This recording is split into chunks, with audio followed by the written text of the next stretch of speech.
dalsankii wereero xilligu ku dii jiray dambalsamuhu kuwan koday karantuna u baatahay oo ramad ku dayr dhalay dircaadkiisi loo dhigay nirgaha meel duleedka damalada harkoogana dikriyeysa culimadu hablo dahab lamoodiyo doobkiyo barbaartuna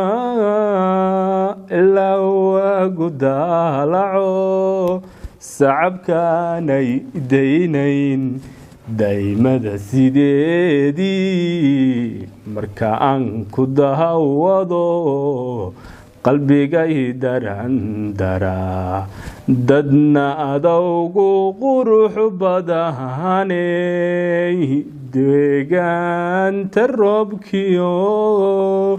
adadoogna ka udgoon dumarna waa adoo qudha doqna waa kanigu jira duntuna igu ka xidhan